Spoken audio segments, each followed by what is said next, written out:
తోటకూరతో ఎప్పుడు ఫ్రైలే కాదండి, అప్పుడప్పుడు పులుసు కూడా చేసుకుంటే కమ్మగా ఉంటుందండి నోటికైతే. తోటకూరకు పులుసు అయితే అంత టేస్ట్గా ఉంటుంది.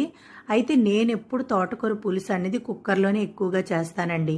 టైం కూడా చాలా సేవ్ అవుతుంది, టేస్ట్ కూడా చాలా బాగుంటుంది. కుక్కర్లోకి అయితే తోటకూర కడిగి కట్ చేసుకొని వేసుకోవాలి. ఒక్క టమాటా కట్ చేసుకొని 2 ఉల్లిపాయలు కూడా కట్ చేసుకొని వేసుకున్న తర్వాత 4 పచ్చిమిరపకాయలు కూడా కట్ చేసుకొని వేసుకోవాలి.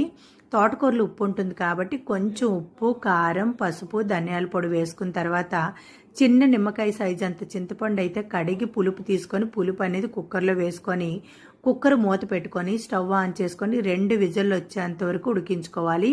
2 విజిల్లు వచ్చిన తర్వాత స్టవ్ ఆఫ్ చేసుకొని కుక్కర్ చల్లగా అయిన తర్వాత మూత తీసుకొని ఒక్కసారి బాగా కలుపుకున్న తర్వాత చిన్న గిన్నె అయితే స్టవ్ మీద పెట్టుకొని కొద్దిగా ఆయిల్ వేసుకొని ఆయిల్లోకి అయితే పోపు దినుసులు, దంచుకున్న వెల్లుల్లి, కట్ చేసుకున్న ఎండుమిరపకాయలు, కరివేపాకు వేసుకొని కొంచెం ఇంగు కూడా వేసుకుంటే టేస్ట్ చాలా బాగుంటుంది.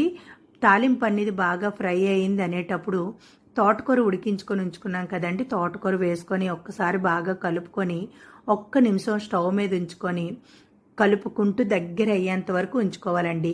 అంతేనండి, తోటకూర పులుసు అయితే రెడీ అయిపోయింది. ఈ తోటకూర పులుసు అయితే వేడి వేడి అన్నంలో వేసుకొని తింటే నోటికి ఎంత కమ్మగా ఉంటుందంటే అంత కమ్మగా ఉంటుంది. ఒక్కసారి మీరు కూడా ట్రై చేయండి.